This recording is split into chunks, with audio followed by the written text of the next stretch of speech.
Welcome back to Strong Hands Reborn Dad. My name is Odie. If you're new here, welcome. I'm a male reborn doll collector, and I share news, stories, things that interest me around the reborn doll hobby. I also focus a lot on mental health awareness, using the dolls as reborn doll therapy.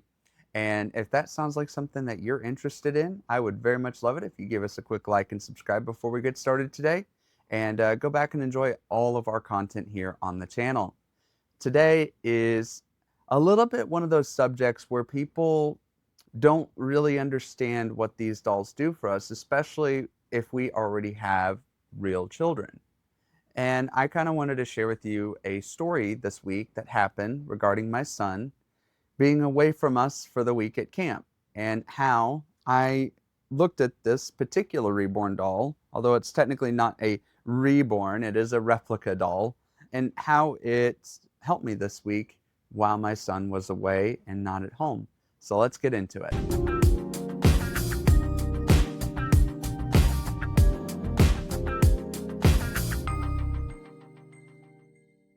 Okay, so yes, my son had an exciting opportunity this week. He got to go to a Bible camp, and it was almost 2 hours away from us. And we did it last year, so this isn't the first time that he's been away from home, but it is the first time that something made us nervous or scared for him while he was away. And what happened was, on the second day that he was there, our second full day that he was there, in the morning, Raven and I woke up to getting reports out of eastern Iowa, where he was at, that there was a tornado warning. There was a line of severe storms that were going through that area. And I'm sure you guys probably remember the stories out of Texas with Camp Mystic and that. And I have to admit, that kind of crossed my mind. You know, I was worried about him. I was hoping that he was safe, wanted to make sure that he was taken care of. And yeah, so both Raven and I were really, really nervous. We were watching weather, trying to get it, and the problem is they only covered it up to a certain point because it actually got out of the viewing area for our market. And so I was constantly looking at radar. Luckily enough, everything is fine. Everything is good to go. Junior's safe. He's back home now. He just got home today, and we're so happy to have him back. But while he was away, obviously that left a hole because there were periods of time I didn't know what was happening to him. I was worried sick about him. And Junior, as you know, has his own little mini collection of reborn dolls that he's got, but he also has gifted this particular doll to me. This is James. This is not part of my regular collection, so I apologize. Even though I'm featuring this doll this week, this is not one of my collection dolls. It is a doll that he gave me as a gift. I also have a doll from Raven that she gave me as a gift. And so I kind of decided that I wanted to have a little bit of comfort while Junior was away. Of course, I was praying, of course, just asking the Lord for protection on him, that he would be safe, that he wouldn't be scared being away from us. And I held on to this particular doll through a portion of the day because it gave me comfort. It gave me a little bit of peace. I knew Junior's hands had been on this doll. It brought some comfort to me. And I wanted to talk about that particularly today because for many people, they sometimes will have dolls made of their children. And people think that might be a little bit odd, but it's actually more common in the reborn doll community than you actually might expect it to be. Case in point, a lot of people assume or have a misconception that if you're male or female and you collect reborn dolls, then that must mean you don't have children of your own. Otherwise, why would you need a doll when you have children? For many of us, we actually do have children. And for me, I love it because it's nostalgic. It reminds me of when Junior was little. It reminds me holding him when he was small. Now, I didn't get to do it as much as I'd like to. I have other videos that I talk about that. But in this particular case, I wanted to bring it up because it mattered. It was important that I had something that reminded me of Junior that I could have close. Now, I could have gotten anything. I could have grabbed one of his blankets. I could have had something else. But as you know, for me, my particular taste, I enjoy having the reborn dolls. And so This was one that Junior had given to me.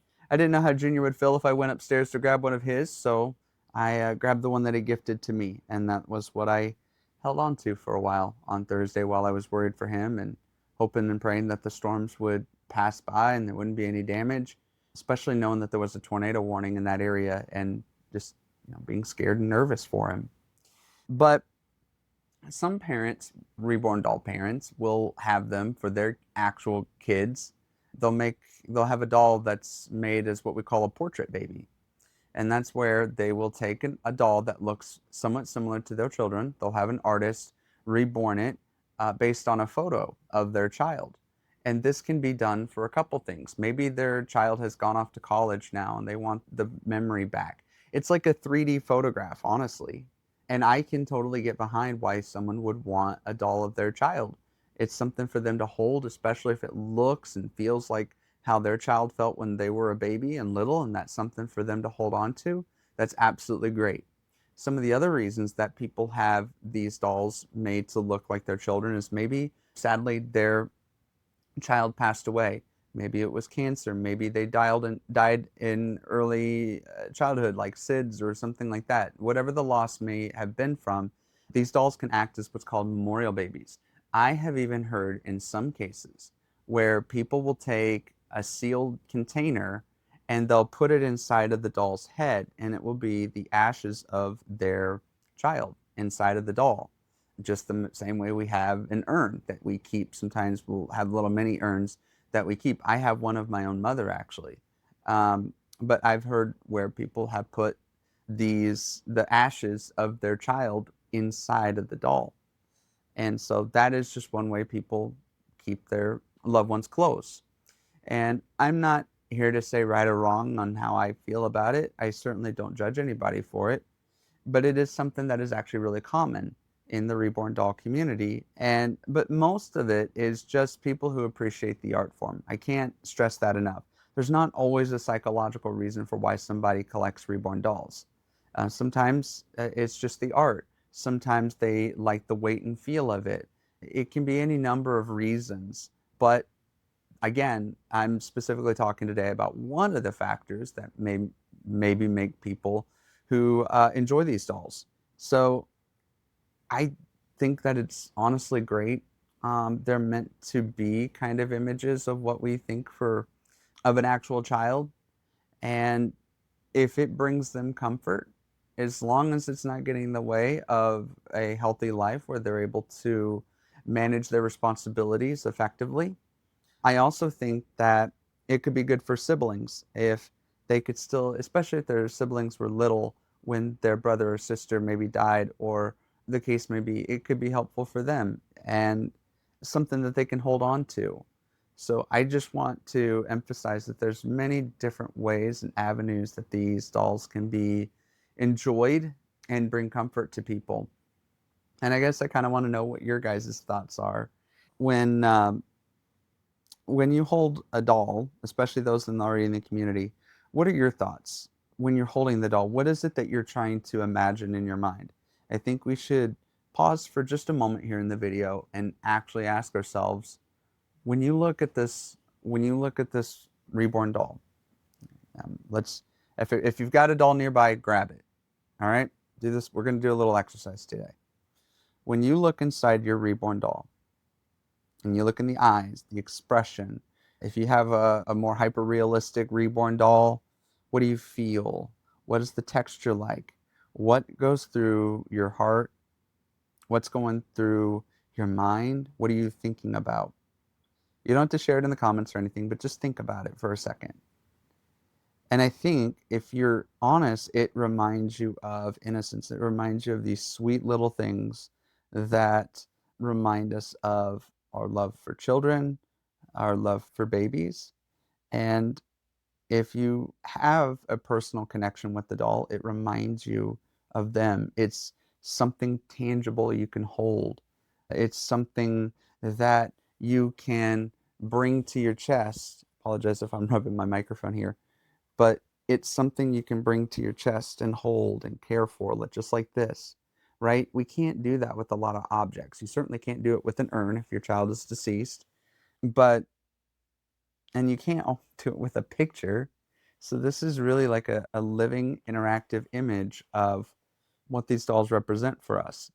And if you're outside of the community and don't understand it, that's okay.